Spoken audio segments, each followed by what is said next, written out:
Make my daughter speak again, and I'll give you everything. Marcus Hale's voice cracked as he stood in the middle of his enormous penthouse, staring at the quiet little girl sitting behind the sofa. Lily was 8 years old. She had once been the loudest person in the house. She sang while brushing her hair, laughed at cartoons, and asked 100 questions before breakfast. Then, almost 2 years ago, everything changed. Since that day, Lily had barely spoken a word. Marcus had taken her to the best doctors money could find. Specialists had flown in from other cities. Therapists had spent months working with her. Nothing helped. And Marcus had begun believing that perhaps his money could not fix this. Then someone told him about Daniel Reed. Daniel was a former Navy SEAL and a single father who now worked as a private security consultant. He kept his military history private and avoided attention. Marcus didn't care about Daniel's reputation. He cared about his daughter. When Daniel entered the penthouse for the first time, Lily immediately moved behind the sofa. Marcus lowered his voice. She doesn't trust strangers. Daniel nodded. I noticed. I've hired specialists from 3 different countries. I believe you. Marcus stared at him. Then why do you think you can do what they couldn't? Daniel didn't answer immediately. Instead, he looked at Lily. I don't think I can make her speak. Marcus frowned. Then what exactly am I paying you for? Nothing. That answer stunned him. Daniel slowly sat on the floor several feet away from Lily.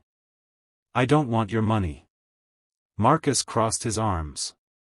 Everyone wants something. Daniel looked at him. I want her to feel safe. For several seconds, nobody spoke. Then Daniel took a small wooden airplane from his bag and began putting the pieces together. He didn't ask Lily questions. He didn't tell her to come closer. He didn't even look directly at her. Lily watched him from behind the sofa. After 20 minutes, Daniel finished the airplane. He placed it on the floor. It's yours if you want it. Lily didn't move. Daniel stood and left. The next morning, he returned. The wooden airplane was still sitting where he'd left it. But it had moved. It was now beside Lily's favorite chair. Daniel smiled. Good morning. Lily said nothing. He sat down and began building another airplane. Days passed. Daniel came every morning. Sometimes he built airplanes. Sometimes he drew pictures. Sometimes he simply sat quietly. Marcus became impatient. You're not doing anything, he finally said one afternoon. Daniel looked at him. I'm doing exactly what she needs. What does that mean? I'm showing her that someone can come back tomorrow. Marcus fell silent. Nobody had ever explained it that way. On the 5th morning, Lily finally walked across the room. She picked up one of Daniel's wooden pieces. Then she placed it beside him. Daniel looked at the piece. Thank you. Lily sat down. For the first time in nearly 2 years, she stayed in the same room with a stranger without hiding. Marcus watched from the doorway, stunned. The breakthrough came several days later. Daniel was showing Lily an old photograph on his keychain. She pointed at it. Who? Daniel froze. Marcus nearly dropped the glass in his hand. It was the first word Lily had spoken in almost 2 years. Daniel looked at the photograph. My daughter. Lily stared at him. Where? Daniel took a slow breath. She passed away when she was very young. Lily's expression changed. Sorry. Daniel nodded. Me too. Marcus turned away, wiping his eyes. He had spent millions searching for someone who could make his daughter speak. But he was beginning to understand the truth. Daniel hadn't forced Lily to speak. He had simply stayed long enough for her to believe that someone would still be there when she did. Weeks passed, and Lily's voice slowly became stronger. She started talking about little things first.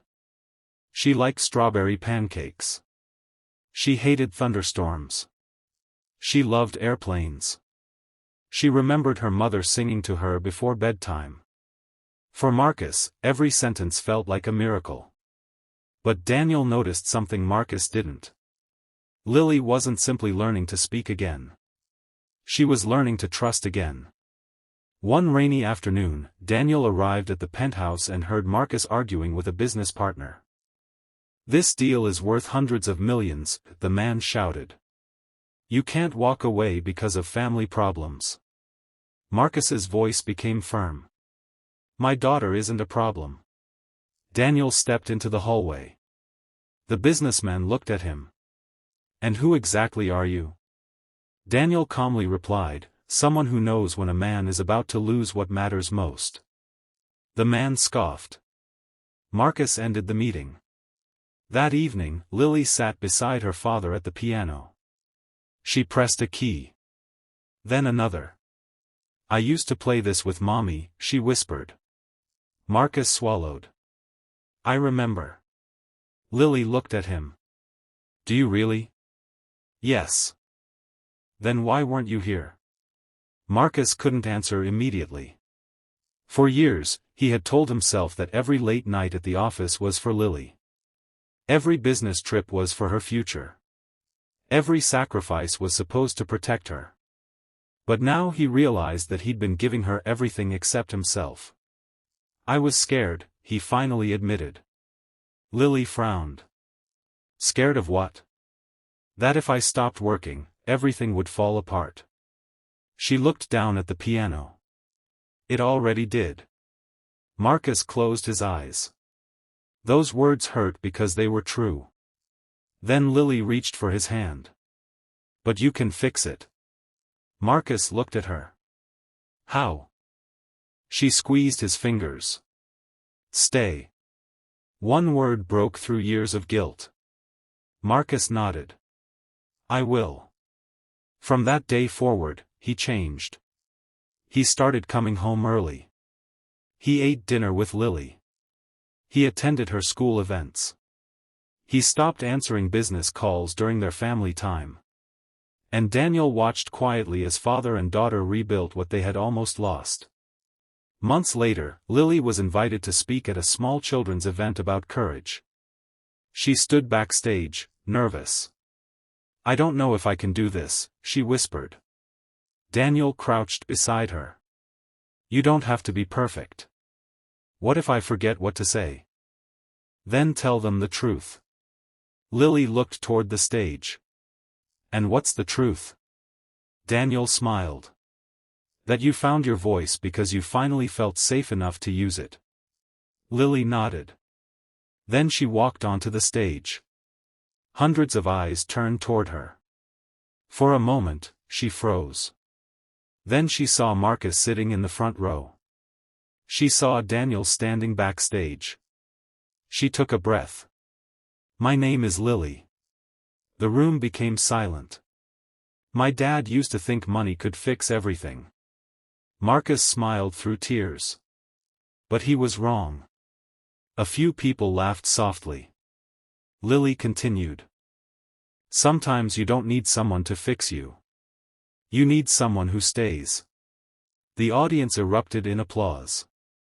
Daniel lowered his head, overcome with emotion. After the event, Marcus approached him. "You changed our lives." Daniel shook his head. "No. Lily did." Marcus reached into his pocket and pulled out an envelope. Daniel immediately shook his head. "I told you. I don't want your money." Marcus smiled.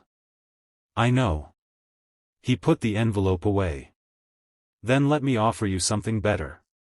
Help me build a foundation for families who can't afford the support Lily received." Daniel thought for a moment. "Helping families?" "Yes." Daniel smiled. "Then I'm in."